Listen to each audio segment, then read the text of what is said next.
नमस्कार साथियों, मैं माधव सिंह आज आपसे बात करने वाला हूँ द पावर ऑफ मेंटरशिप के बारे में।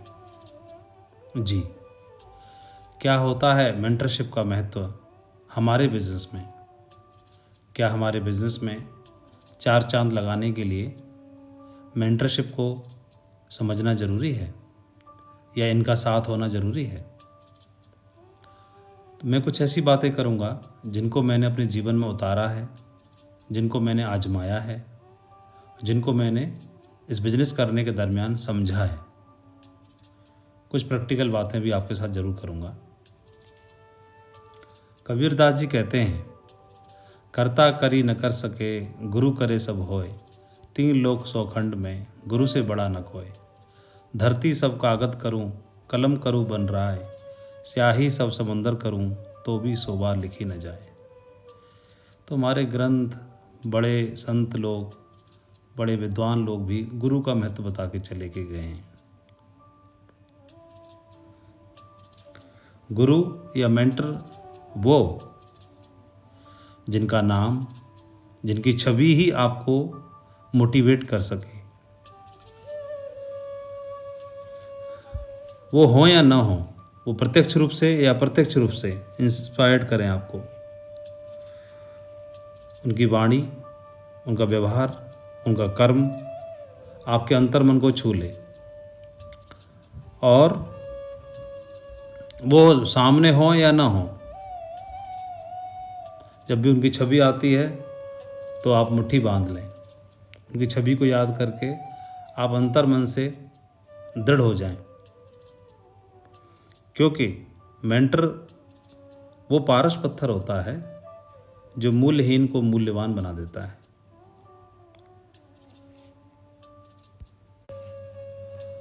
और इनका साथ प्रत्यक्ष रूप से मिले तो भी अच्छा, और ना मिले तो भी, आपने एकलव्य का उदाहरण सुना ही है। एकलव्य को गुरु द्रोणाचार्य का साथ प्रत्यक्ष रूप से न मिल पाया तो उन्होंने उनकी मूर्ति बना करके ही उनको मेंटर के रूप में स्वीकार कर लिया, और उनकी मूर्ति से ही उन्होंने वो शिक्षा को धारण कर लिया जो कि अर्जुन के समकक्ष थी। तो हमारे बिजनेस में मेंटर का होना बहुत ही ज़रूरी है, जो हमें राह दिखाता है, जिनकी संगति हमें बिजनेस में आगे बढ़ने के लिए इंस्पायर करती है। और संगति क्यों? क्योंकि आप जानते हैं मिट्टी के कण यानी रज, धूल हवा का साथ ले लें तो वो रज धूल आकाश की ओर जाती है, और वही रज अगर पानी का साथ ले ले तो कीचड़ की ओर जाती है। वही रज अगर पवन का साथ ले ले तो आकाश में, आसमान में जाती है। वही रज पानी का साथ ले तो कीचड़ में जाती है। तो पवन का साथ यानी पवन का साथ लिया था हनुमान जी ने, क्योंकि हनुमान जी के धर्म पिता थे पवन, पवन पुत्र इसीलिए कहा जाता है। और वो ऐसे उड़े, उन जैसा कोई भक्त पूरी दुनिया में दूसरा न कोई हो पाया। तो संगति जब एक ग्रेट मेंटर की हमको मिल जाती है।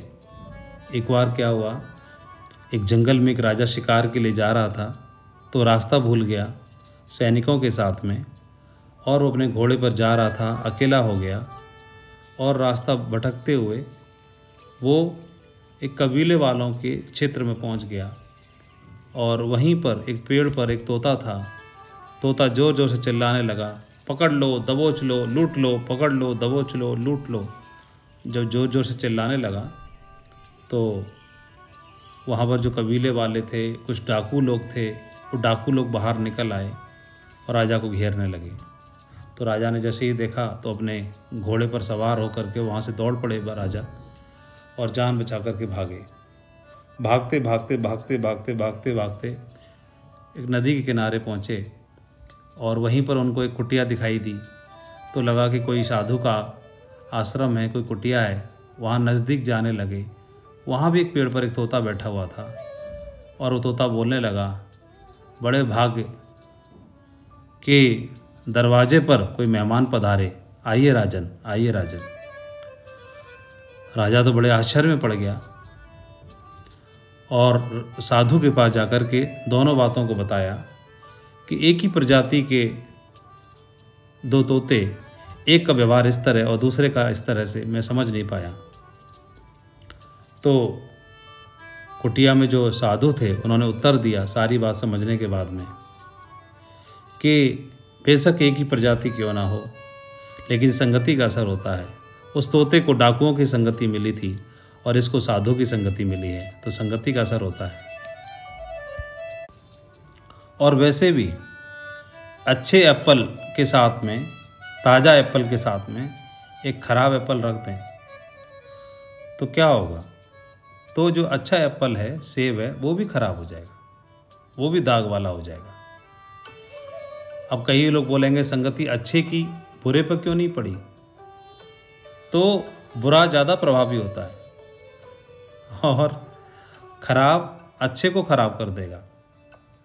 अच्छे के साथ खराब एप्पल रखा जाए तो अच्छे का साथ पाकर के खराब अच्छा नहीं हो जाएगा। क्या सेब अच्छा हो सकता है जो खराब है? नहीं, वो दूसरे को भी खराब कर देगा। ऐसी कोई डर्टी शर्ट है, उसके साथ में अच्छी शर्ट रख दो आप, तो क्या डर्टी शर्ट अच्छी हो जाएगी? नहीं, वो अच्छी को भी डर्टी कर देगी। तो ऐसा व्यक्ति का अगर साथ मिल गया किसी को जो डर्टी माइंड है, तो वो इम्प्योर कर देगा आपको। एक जग में उसी तरह एक जग पानी में एक चम्मच गंदा पानी डालोगे तो क्या वो एक गंदा पानी चम्मच जो है वो पवित्र हो जाएगा? नहीं, एक जग पूरा पानी ही अपवित्र हो जाएगा। जिस तरह से कैकेयी के दिमाग को मंथरा ने हर लिया था। गुरु के 4 प्रकार बताए हैं कि मेंटर हो तो कैसा हो, गुरु हो तो कैसा हो। शास्त्रों में पहला प्रकार दीपक की तरह श्रेष्ठ हो, दूसरा पारस की तरह श्रेष्ठ हो, तीसरा भ्रमर की तरह और चौथा चंदन की तरह। तो इन 4 में से दीपक की तरह और भ्रमर की तरह ये 2 गुणों को सर्वश्रेष्ठ बताया गया है। वो इसलिए क्योंकि एक दीपक अपने जैसे अनंत दीपक जला सकता है, दीपक से दीपक जल जाता है। वो अपने जैसे ही दियों को जला करके उनको रोशन कर सकता है।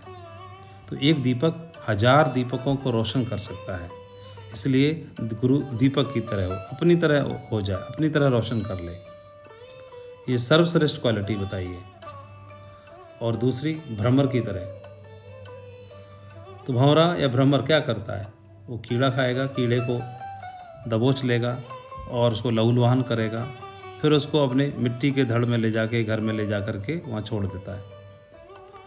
फिर क्या करेगा? उसके चारों ओर घूम घूम के गुंजन करता है, गुंजन करेगा, भूम भूम की आवाज़ निकालेगा। और इससे क्या होता है? वो कीड़ा भी भ्रमर के गुंजन करने से वो स्वयं उसके अंदर भ्रमर के गुण आ जाते हैं, वह भी भ्रमर बन जाता है, यानी अपने जैसा बना लेता है। तो एक ग्रेट मेंटर दूसरे को भी स्वयं के जैसा बना लेता है अपनी संगति से। जिस तरह महान शिवाजी को स्वामी रामदास जी का साथ मिल गया, रामदास जी का, तो उन्होंने उनको छत्रपति शिवाजी बना दिया। हमारे बिजनेस में हम किस तरह से एक अपनी अपलाइन का साथ पा करके, उनके साथ जोड़ी बना करके, उनके साथ श्रद्धा भाव रख करके अपने बिजनेस में 4 चांद लगा सकते हैं। आपने बिजनेस ज्वाइन किया, हो सकता है आपको ज्वाइन कराने वाला कोई व्यक्ति हो, ज्वाइन कराने के बाद वो इस बिजनेस में एक्टिव भी ना हो या नॉर्मल तरीके से एक्टिव हो। हर व्यक्ति के अंदर गुण व क्वालिटी का स्तर अलग अलग होता है। एक व्यक्ति लीडर का काम करता है, एक व्यक्ति लीडर का काम करता है। हो सकता है वो आपको उंगली पकड़ा दे आपके मेंटर से, बीच में ब्रिज का काम करे, आपको ज्वाइन करा दिया, ज्वाइन करा के आपको उंगली पकड़ के अपने गुरु तक ले जाए। लेकिन जिनको भी आप मेंटर चुनते हैं, तो सारा जो खेल है वो श्रद्धा भाव का है। ऐसा बोला भी गया है, श्रद्धावान लभते ज्ञानम। एक उदाहरण भी है कि महाराष्ट्र में एक बहुत ही उच्च कोटि के संत हुए, उनका नाम था एकनाथ। तो महाराष्ट्र में उनका आश्रम था। उस आश्रम में ही एक विधवा स्त्री काम करती थी, झाड़ू पोछा सारा काम करती थी, और उसी का एक छोटा सा बालक था। वो बालक भी साथ में रहता था और वहीं आश्रम में खेलता कूदता रहता था। और उसी आश्रम में वो धीरे धीरे करके बच्चे से बड़ा होने लगा। उस बच्चे को, उस बालक को गोलगप्पे खाने का बहुत शौक था। तो गुरुदेव ने को दीक्षा दी और उसका नाम गोलगप्पा रख दिया। बड़ा ही भोला, बड़ा ही सरल स्वभाव का था। सभी लोग आश्रम में उसको गोलगप्पा कह के पुकारते। गुरु के प्रति अगाध श्रद्धा से भरा हुआ था, अटूट श्रद्धा। धीरे धीरे वक्त गुजरा। एकनाथ जो स्वामी थे, संत थे, बूढ़े होने लगे और अपने बुजुर्गावस्था में एक ग्रंथ लिख रहे थे। तो उनको एहसास हुआ कि शायद मेरी तबीयत खराब होती है, लगातार होती रहती है, और कहीं ऐसा ना हो कि मैं इस ग्रंथ को पूरा न कर पाऊं। तो आश्रम के प्रमुखों को बुलाया एक दिन और बोले, इस ग्रंथ को मैं अगर पूरा न कर पाया तो मैं आप सभी को स्पष्ट करना चाहूँगा कि इस मेरे न रहने के बाद इस ग्रंथ को गोलगप्पा पूरा करे। सभी को बड़ा आश्चर्य हुआ, सभी आश्रम के प्रमुखों को, कि गोलगप्पा तो पढ़ा भी लिखा भी नहीं है, उसकी कोई हैसियत भी नहीं है, यहाँ काम धंधा करने वाली का, बाई का लड़का है, वो क्या जानता है, उसे कोई वेदों का ज्ञान नहीं है, उसे कोई शिक्षा नहीं है, उसके पास कोई प्रकांडी पंडित नहीं है, उसे कुछ आता नहीं है, वो कैसे लिखेगा? गुरुजी की बुद्धि को किसने हर लिया? फिर सभी ने बोला कि इस ग्रंथ को तो आपका स्वयं का बेटा पूरा कर सकता है। हरिदत्त चारों वेदों का ज्ञाता है, प्रकांड पंडित है, सब कुछ याद है उसे, कंठस्थ है, तो वो पूरा कर सकता है। तो संत बोले, कर तो सकता है, लेकिन मेरे बेटे को मेरे प्रति श्रद्धा नहीं है, और जब तक श्रद्धा ना हो ज्ञान अंदर नहीं जाता है। ये उनके वाक्य थे। और कहते हैं कि उनके न रहने के बाद उस गोलगप्पा ने ही उनके ग्रंथ को पूरा किया। तो फायदा लेने के लिए, ज्ञान का लाभ लेने के लिए, यानी मैं तो केवल गुरु का ही नहीं है कि एक अच्छा श्रेष्ठ गुरु हो, कितना भी श्रेष्ठ गुरु क्यों ना हो, कैसा भी मेंटर क्यों ना हो, लेकिन लेने वाले के अंदर श्रद्धा भाव नहीं है तो वो ले नहीं पाएगा। तो मैं तो केवल गुरु का नहीं, शिष्य का भी है जो अटूट श्रद्धा से भरा हुआ हो। तो हमारे बिजनेस में हम कोई ऐसा व्यक्ति ढूंढें जो सुपरमैन जैसा हो, जो स्पाइडरमैन जैसा हो, जो हनुमान से भी उच्च श्रेणी का हो, जो अर्जुन से भी ज़्यादा गुणों से भरा हुआ हो। तो कोई ऐसा व्यक्ति ढूंढें। तो ऐसे कैसे ढूंढ सकते हैं?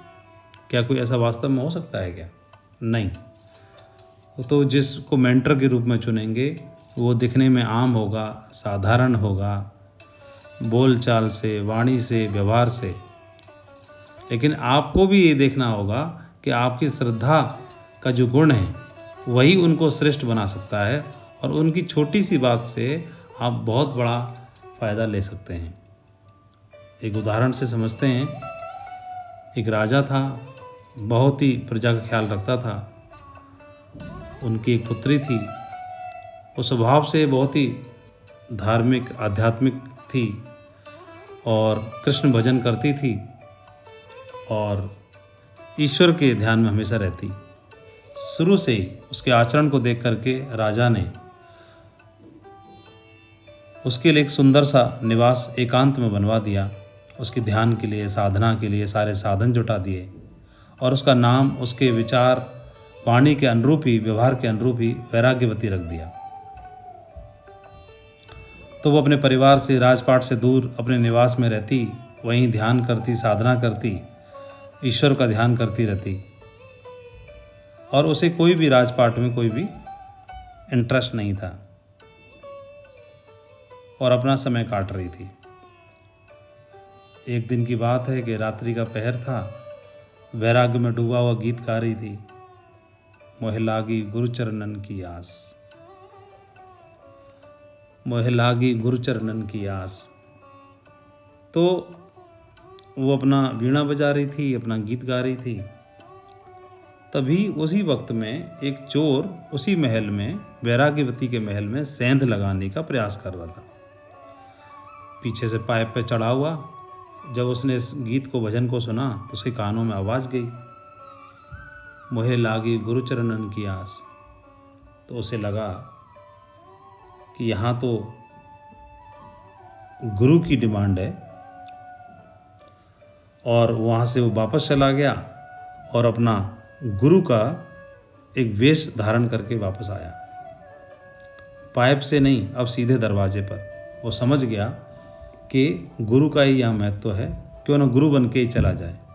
तो बनावटी गुरु बन करके, गुरु होना और गुरु बनना दोनों में अंतर है। तो गुरु बन के चला गया और जाकर के नारायण हरि करने लगा। दरवाजे पर वैराग्यवती आई, दरवाज़ा खोला, नमस्कार किया, प्रणाम किया। देखा कि रात्रि के इस पहर में और आप बाबा जी क्या कर रहे हैं। तो सोचा कि कोई सिद्ध पुरुष हैं, पानी के लिए पूछा। तो महल के अंदर प्रवेश करने लगा गुरु रूपी चोर, और जैसे ही पानी लेने के लिए जाने लगी वैराग्यवती, तो उसने पूछा कि रुको, पानी तो मैं जरूर पीऊंगा, लेकिन क्या तुमने गुरु दीक्षा ली हुई है। तो वो समझ गया था उनके गीत गाने के भाव से कि इसको गुरु चाहिए, इसीलिए उसने जानबूझ करके पूछा। वैराग्यवती बोली कि गुरु के दर्शन अभी तो मुझे नहीं हुए, अभी तो दीक्षा नहीं ली है। तो उन्होंने बोला कि फिर तो मैं पानी नहीं पीऊंगा, मैं एक ऐसे व्यक्ति के हाथ से पानी नहीं पी सकता जिन्होंने गुरु दक्षिणा या गुरु दीक्षा ना ली हो। तो वैराग्यवती बोली कि महाराज आप ही मुझे गुरु दीक्षा दे दीजिए। तो साधु रूपी चोर बोला कि गुरु दीक्षा हम ऐसे नहीं देते रात्रि में और महल में, उसके लिए आपको जंगल आना पड़ेगा। तो एक काम करो, जंगल चलने की तैयारी करो। तो वैराग्यवती तो थी ईश्वर के प्रेम में डूबी हुई, तुरंत चलने के लिए तैयार हो गई। चोर ने बोला कि सारे जवाहरात, हीरे, अशर्फियाँ, जो भी है धन धान्य, सबको पोटली में बांध लो और चलो। उसने बगैर सोचे समझे सारा कुछ बांध लिया और साधु रूपी चोर के साथ जंगल में चलती वैराग्यवती। जंगल में ले जाकर के उसने उसे पेड़ से बांध दिया, और पेड़ से बांधने के बाद सारा हीरे जवाहरात, अशर्फियाँ सारी ले ली, और लेने के बाद बोला कि ये गुरु का बंधन है, मैं जा रहा हूँ गुरु दीक्षा के लिए, जरूरी कुछ सामान लेने के लिए, आने में वक्त लगेगा। हो सकता है 3 दिन का वक्त लग जाए, हो सकता है 7 दिन का भी वक्त लग जाए, लेकिन जब तक मैं न लौटूं इस बंधन को खोलना मत। वैराग्यवती ने सोचे सच समझ लिया। एक दिन गुजरा, दूसरे दिन महल में हड़कंप मच गया। महाराज ने अपने सैनिकों के साथ उसे ढूंढना शुरू किया और खोजते खोजते जंगल में आ गए। तो राजा को पता चला, तो पिता ने बंधन खोलने के लिए इच्छा जाहिर की। वैराग्यवती ने मना कर दिया कि पिताश्री, ये बंधन तो मेरे गुरु के बांधे हुए हैं और इन बंधनों को वही गुरु ही आके खोलेंगे। तो पिता बोले कि कहीं ऐसा होता है, कोई गुरु इस तरह से जंगल में लाके बांधता है, तुम्हारे सारे हीरे जवाहरात लेके चला गया। लेकिन वैराग्यवती ने एक न सुनी और थक हार के पिता वापस चले गए। 3 दिन बीत गए। 3 दिन तक वैराग्यवती उसी बंधन से बंधी हुई है और भगवान का सिंहासन डोलने लगा। नारद मुनि आए। नारद मुनि ने आके बोला कि वैराग्यवती, मैं नारद मुनि, आओ तुम्हारे बंधन खोल देता हूँ। वैराग्यवती ने एक न सुनी, बोला कि मेरे गुरु ने बोला है कि मैं ही आके बंधन खोलूंगा। नारद मुनि वापस गए और भगवान को विनती की कि आपकी शिष्या है, और अगले दिन भगवान स्वयं प्रकट हुए वैराग्यवती के सामने और बंधन खोलना चाहा। वैराग्यवती ने इनकार कर दिया, बोली कि नहीं प्रभु, आप स्वयं भगवान हैं, लेकिन बंधन तो गुरुजी ही खोलेंगे। तो उसको बताया कि वो गुरु के रूप में एक चोर था, वो चोर है और उसका कोई गुरु का महत्व नहीं है। तुम तो इस तरह से परेशान हो जाओगी, तुम्हारे बंधन खोल देते हैं। तो वैराग्यवती ने बोला कि अगर वो चोर होते, गुरु न होते, तो मात्र 4 दिन में मुझे भगवान के स्वयं दर्शन हो गए, जो कि लोगों को 40-40 साल में नहीं हो पाते। तो मैं कैसे मान लूं कि वो गुरु नहीं है। अब तो भगवान भी शक पका गए। नारद को बोला कि जाओ इसके वो चोर गुरु को ढूंढ के लाओ। ढूंढने गए, नारद पकड़ के लेके आए। बोले चोर को, चलो भाई, कहीं सेंध लगा रहा था वहाँ पर नई जगह, चलो गुरुदेव, भगवान स्वयं प्रतीक्षा में हैं। वो चोर को लेके आए और चोर ने कांपते हाथों से बंधन खोले। बंधन खोलने के बाद नारद खड़े हैं, स्वयं भगवान खड़े हैं, और वो चोर खड़ा हुआ है, गुरु रूपी चोर। और वैराग्यवती ने बंधन खुलने के बाद सबसे पहले चरण वंदना करने लगी साधु रूपी चोर की, और बोली, गुरु गोविंद दो खड़े काकू लागे पाए, बलिहारी गुरु आपने गोविंद दियो बताए। तो ये गुरु की महिमा नहीं है। जो शिष्य है, जो मानने वाला है गुरु को, उनकी श्रद्धा की वजह से उनको ये प्रणाम मिला। और इसका मतलब ये नहीं है कि जो मेंटर है, जो गुरु है, वो चोर की तरह से और उनको, टीम के लोगों को, साथियों को, इसका आशय ये नहीं है कि उनकी तरह व्यवहार करना शुरू कर दे और उसका पद का, अपने ओहदे का, अपने लेवल का मिसयूज करना शुरू कर दे, गलत फ़ायदा उठाना शुरू कर दे। तो ग्रेट मेंटरशिप में, एक सही मेंटरशिप में ऐसा बोला जाता है कि 1000 वर्क गिरें, लाख आंधियां उठें, वो फूल खिल के रहेंगे जो खिलने वाले हैं। तो उनका काम होना ही होना है। एक शानदार जोड़ी में, एक शानदार लीडरशिप में जब आप काम करते हैं तो आपका बिजनेस चलना ही चलना है। आपकी कमियों पे काम करके आपकी खूबियों को बाहर निकालने वाले व्यक्ति का नाम होता है मेंटर, जिसको आप चुनते हैं, जिसको आप मानते हैं, जिनके अंदर आपका श्रद्धा भाव होती है। तो वो, उनका जो भाव है, वो आपकी कमियों पे काम करके आपको आगे ले जाने का काम करते हैं। वो आपकी ताकत का एहसास कराते हैं, क्योंकि स्वयं हनुमान को अपनी ताकत का एहसास नहीं है। उनके अंदर ताकत तो है, बल तो है, बुद्धि तो है, सब कुछ है, लेकिन जामवंत चाहिए जो आपकी ताकत को बाहर निकालेंगे। लेकिन जामवंत के अंदर हनुमान जैसा बल तो नहीं है। जामवंत हनुमान की तरह श्रेष्ठ तो नहीं है। जामवंत की उम्र हनुमान की जितनी तो नहीं है। जामवंत तो ज़्यादा उम्र के हैं, बूढ़े हैं, कमज़ोर हैं, उतने ताकतवर नहीं है, उतने बलशाली नहीं है। फिर तो कौन करेगा? तो हनुमान तो बलशाली है। तो ऐसे ही आपका जो अपलाइन है, आपका जो मेंटर है, हो सकता है उसके 6 पैक ना हो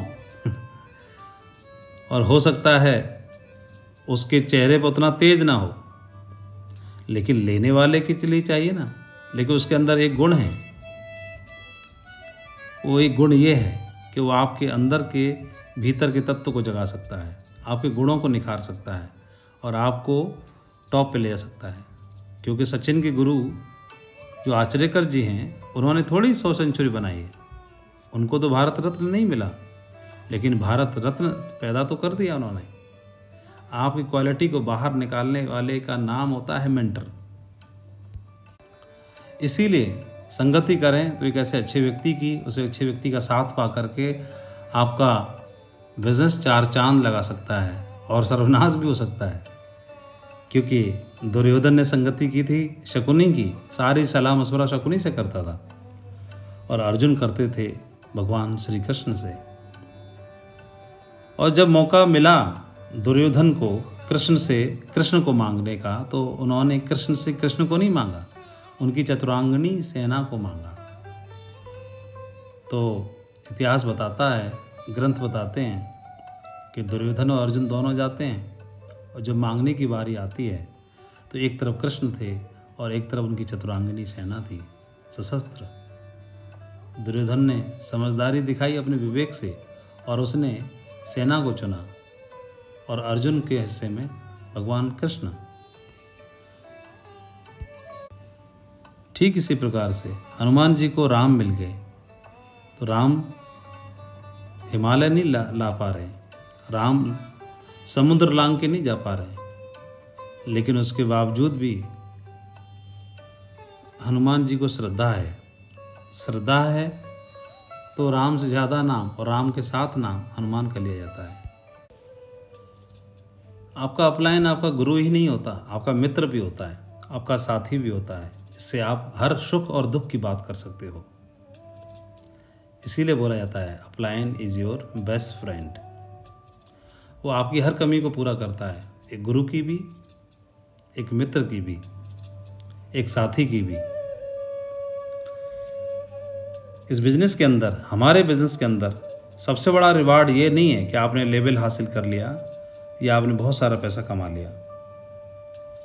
इस बिजनेस के अंदर सबसे बड़ा रिवार्ड ये है कि आपके साथ कोई एक व्यक्ति ऐसा खड़ा हुआ है जिसके साथ आप कंधे से कंधा मिला करके काम करने के लिए तैयार हो सकते हो कभी भी, जो आपके हर सुख दुख में, आपके अच्छे में भी, जब बिजनेस अच्छा चल रहा है तब भी, और जब आपका नहीं चल रहा तब भी आपके साथ मजबूती से कंधा मिला के खड़ा हुआ है।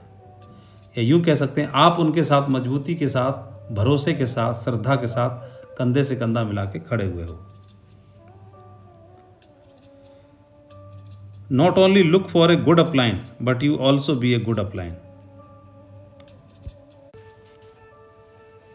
तो कहीं ना कहीं आप भी अपलाइन का रोल निभाते हैं, लेकिन हमारे बिजनेस के लिए आप सबके लिए अपलाइन हो सकते हैं, सबके लिए गुरु हो सकते हैं, लेकिन आपको भी एक आवश्यकता है। और बोला भी गया है, mentorship is the key to extraordinary success. Every great achiever is inspired by a great mentor. इस दुनिया में जितने भी महान लोग हुए हैं, चाहे आप सिकंदर की बात करें, चाहे आप हिटलर की बात करें, चाहे विश्व विजेता से व्यक्ति की बात करें, चाहे आज के जीनियस लोगों की बात करें, किसी की बात करें, सबका कोई ना कोई मेंटर जरूर रहा है। चाहे बड़े से बड़ा वैज्ञानिक रहा हो, चाहे खगोल शास्त्री रहा हो, चाहे बड़ा से बड़ा डॉक्टर रहा हो, चाहे बड़े से बड़ा कोई विद्वान रहा हो। मेंटर कौन है? जो आपके अंदर से आपके टैलेंट को, आपकी एबिलिटी को, आपकी क्वालिटी को वो बाहर निकालता है, वही जामवंत कहलाता है, वही मेंटर कहलाता है। एक बुक है अति प्रभावकारी लोगों की 7 आदतें। उस बुक में डॉक्टर स्टीफन आर कोवे ने बताया है कि उन लोगों की 7 आदतों में से एक बात बताई है उन्होंने। तो लीडरशिप के 3 लेवल बताए हैं उन्होंने बताया, एक लेवल होता है डिपेंडेंस, दूसरा इंडिपेंडेंस और तीसरा इंटरडिपेंडेंस। तो उनके अनुसार जितने भी इंडिपेंडेंट लीडर्स हैं, जब वो मिलकर के साथ में इंटरडिपेंडेंस के लिए साथ खड़े होते हैं, तो वो एक भविष्य के लिए एक लेजेंडरी सफलता को अर्जित करते हैं। तो इसके लिए यूनिटी क्रिएट करने के लिए आपस में रिलेशनशिप चाहिए, जो कि डुप्लीकेशन से बनती है। और डुप्लीकेशन आपका होगा कि आपके अपलाइन के साथ संबंध कैसे हैं। तो बोला भी गया है, टिम हैमिल्टन ने बोला है, security does not come from money, it comes from relationship. तो जब आप किसी अपलाइन को चुनोगे तो क्या देखोगे? उनकी शक्ल, उनकी हाइट, उनका वजन, उनकी डिग्री, उनकी डिप्लोमा, उनकी आवाज़ में कड़क जज करेंगे हम। If you keep judging people you have no time to love them. Mother Teresa ने ये बात बोली थी। तो जज करने से ना इस ब्रह्मांड में कोई आपको मिल नहीं पाएगा, एक भी। तो उनको जज नहीं करना है, बस अपलायन होने के लिए या एक मेंटर होने के लिए एक ही क्वालिटी चाहिए, वो उनके अंदर नहीं, वो हमारे अंदर होनी चाहिए, वो है श्रद्धा। बस इतना ही काफ़ी है। ये तो टीम के लिए हो गया, अपलायन को चुनने के लिए, लेकिन बीइंग ए अपलायन आपको भी ध्यान रखना है। Nobody care how much you know. कोई भी ये नहीं परवाह करता कि आपके अंदर कितना ज्ञान है, आप कितने ज्ञानी हो, कितना अचीवमेंट है, कितना जानते हो। Until they know how much you care. वो सिर्फ एक ही बात चाहते हैं कि आप उनके लिए केयरिंग एटीट्यूड रखते हो कि नहीं, आप उनकी परवाह करते हैं कि नहीं करते हैं। अगर आप केयर करते हो तो ये थियोडोर रूजवेल्ट ने बात बोली थी, तो वो सब कुछ मानने के लिए तैयार है। तो being a upliner, being a mentor, being a role model या बीइंग ए अपलायन, मेंटर का क्या महत्व है, गुरु का क्या महत्व है? जो सूर्य का होता है, सूर्य को हम मांगते नहीं है ऊर्जा, वो बिना कहे देता है। तो सूर्य बिना कहे ऊर्जा, सौर ऊर्जा, डिवाइन ऊर्जा, दिव्य ऊर्जा को प्रदान करता है, हमेशा, निरंतर, लगातार, हमेशा, हर एक को। और उनको भी देता है जो सूर्य को नमस्कार करते हैं, उनको भी, और जो सूर्य नमस्कार नहीं करते उनके घर में भी उजाला पहुंचाता है। तो ये कोई ज़रूरी नहीं है कि ऐसा गुरु जिसकी जो चरण वंदना करता होगा उन्हीं के लिए शुभाशीष दे, उन्हीं के बारे में केयर करे, उन्हीं के लिए अच्छा बोले। जो नमस्कार नहीं करते उनके लिए भी। गुरु कैसा हो? जो बादल की तरह हो, बिना कहे बरसात करे, बिना कहे पानी। वो सिर्फ दूसरे के खेत में पानी नहीं, हमारे यहाँ भी करता है। गुरु कैसा हो? हवा की तरह। मेंटर कैसा हो? हवा की तरह। वायुमंडल में प्राण वायु बिना कहे सबको दे। तो गुरु कौन, मेंटर कौन? जो बिना कहे निखारे।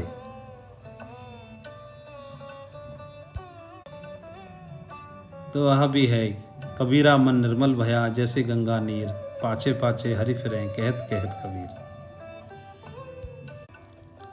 इतिहास में एक नरसी हुए हैं, कृष्ण भक्त। उन्होंने अपने श्रद्धा भाव से अपने कृष्ण को इतना भाव विभोर कर दिया कि स्वयं वो खींचे चले आए। मेरे बिजनेस में भी मुझे एक नरसी मिले, मेरे ग्रेट मेंटर और मैं माधव, यहाँ भी एक जोड़ी बनी। तो ऐसा कहते हैं कि जहाँ श्रद्धा है वहाँ लेकिन, किंतु, परंतु, अगर, मगर फिर कहाँ होती है। और जहाँ श्रद्धा है वहाँ लेकिन, किंतु, परंतु, अगर, मगर नहीं है। लेकिन जहाँ पर अगर, मगर, लेकिन, किंतु, परंतु है तो वहाँ श्रद्धा कहाँ है? दो में से एक ही है, या तो लेकिन, किंतु, परंतु, अगर, मगर है तो श्रद्धा नहीं दिखाई देगी, और श्रद्धा होगी तो दूसरा नहीं दिखाई देगा। आपके मेंटर की एक एक छोटी से छोटी बात है, जो बात है वो $1 मिलियन महत्व रखती है। एक छोटे से गाइडेंस से एक बहुत बड़ा यूटर्न साबित हो जाता है आपके बिजनेस में।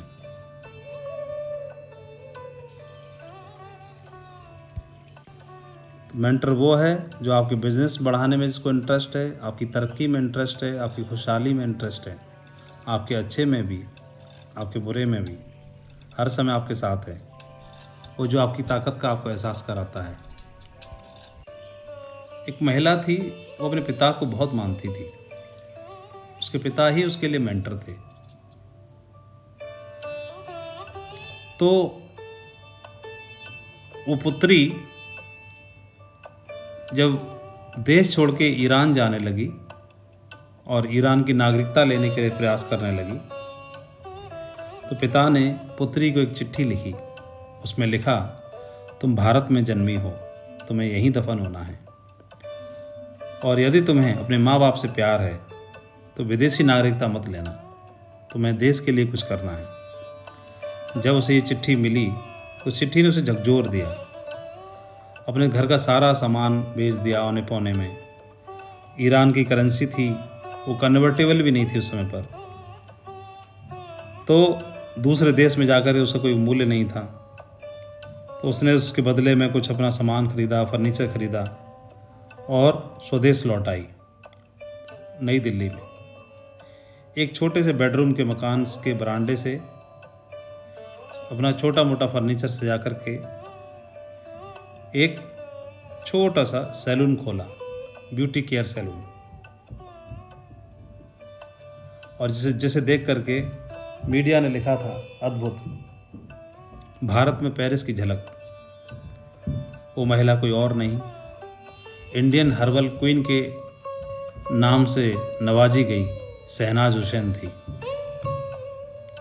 तो पिता जो मेंटर मानती थी, उनकी छोटी सी बात से उसने बुलंदियों की चोटियों पर उसे पहुंचा दिया। मैंने अपने बिजनेस को शुरुआत में जब मैंने ज्वाइन किया तो जिन्होंने मुझे ज्वाइन कराया वो तो इस बिज़नेस में शुरू से ही क्विट कर गए। फिर उनके अभी अपलाइन, वो भी कुछ दिन के बाद क्विट कर गए। फिर उनके अपलाइन भी कुछ दिन के बाद साइड हो गए, उनका इंटरेस्ट नहीं था। उनके भी अपलाइन ऐसे ही रह गए।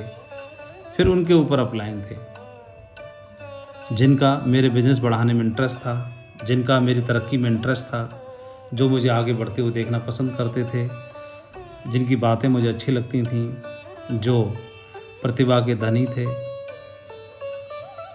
तो बाकी कोई है ही नहीं मेरे लिए। सिर्फ मैं जब ऊपर उठा के देखता गर्दन तो वही है, बाकी बीच में कोई है ही नहीं। मैंने उनके साथ मिलकर काम करना शुरू किया। हमारे ग्रेट महागुरु जी नरसिंह ग्रेवाल जी, और उनके साथ काम करते हुए जब मैं फ्रेशर था, सिल्वर बना, गोल्ड बना, डायमंड बना, double diamond, Venus, mercury, crown ambassador. तो इस बिजनेस की जो उच्चतम से उच्चतम आयाम है, नीचे से ले उठा करके वहां तक लाने के लिए उन्होंने दिशा निर्देश दिया, गाइडेंस दी। तो हमारे दोनों की जोड़ी में सिर्फ एक ही चीज़ थी कि लेकिन किंतु अगर मगर नहीं थी, श्रद्धा थी। अगर वो है तो दूसरी चीज़ रहेगी नहीं। वो मुझे बताते थे, मेरे को समझ में आता था। एक दौर ऐसा भी था, मैं काम करता था, मेहनत करता था और मेरी टीम में अच्छे लोग नहीं जुड़ रहे थे, रिजल्ट नहीं आ रहा था, लैग नहीं चल रही थी। तो ऐसा नहीं था कि बुरे वक्त में, बुरे दौर में जब वो गाइडेंस देते थे तो मुझे उनकी गाइडेंस में शक हो गया कि ऐसा तो नहीं है कि इनकी लीडरशिप में कमी है, ये बताते नहीं है, इनके पास मंत्र नहीं है। उनके मंत्रों पर, उनकी गाइडेंस पर डाउट नहीं हुआ, शक नहीं हुआ। तब भी उतना ही था जब शुरुआत में था भरोसा। जब बिजनेस चलता था तब भी उतना ही भरोसा था, जब नहीं चल रहा तब भी उतना ही भरोसा था। उसके बाद बिजनेस तूफान की तरह उड़ने लगा, तब भी उतना ही भरोसा है। और इसी चीज़ का डुप्लीकेशन भी हुआ। आज हमारी टीम में, हमारे साथ में हमारे जो टॉप लीडर्स हैं, वो भी एक से एक प्रतिभा के धनी हैं, एक से एक शानदार लीडर्स हैं, वर्ल्ड क्लास लीडर्स हैं। जी हाँ, वर्ल्ड क्लास लीडर्स हैं, जिनका नाम लेते हुए, एक एक लीडर का नाम लेते हुए बहुत ही प्राउड फील होता है। हर मामले में हर तरह से सटीक बैठते हैं। तो आज ऐसे लीडर्स के साथ में काम करने का हमें प्राउड, फख्र महसूस होता है। मौका मिला, अपॉर्चुनिटी मिली हमें। तो मैं यही बोलना चाहूँगा कि आप जोड़ी बनाइए, मिलके काम करिए, कहीं पर श्रद्धा भाव रखिए, समर्पण का भाव रखिए। और बीइंग ए अपलाइन, आप भी पार्शलिटी का भाव ना रखिए, जिंदा दिली का भाव रखिए। बड़ी सोच के साथ काम करना है, बड़ा काम करना है। वर्तमान में परिस्थितियाँ चाहे कैसी भी क्यों ना हो, भविष्य में परिस्थितियाँ जरूर बदलेंगी। जब आप मिलके एक और एक 11 हो जाएंगे, एक और मिलेगा तो 111 हो जाएंगे, एक और मिलेगा तो 1111 हो जाएंगे, एक और मिलेगा तो कुछ और ताकत बढ़ेगी। और वैसे भी हम अपलाइनों को बढ़ा नहीं सकते, तो कम ही क्यों करें। टीम को तो कितना भी बढ़ा सकते हैं। मिल के साथ काम करने के लिए मैं आपको ढेर सारी शुभकामना देता हूँ, आपके उज्जवल भविष्य के लिए। मेरी प्रभु से प्रार्थना है, ऊपर वाले से, इस बिजनेस के उच्चतम से उच्चतम मुकाम को आप हासिल करें। आप इस बिजनेस में जो ऊंचाइयां हैं, जिनको आप सोचते हैं, जिनके ड्रीम देखे हैं आपने, वो सारी ऊंचाइयां आपको हासिल हों। मेरी बहुत बहुत शुभकामनाएं आप सभी को। बहुत बहुत धन्यवाद। Thank you very much. जय हिंद।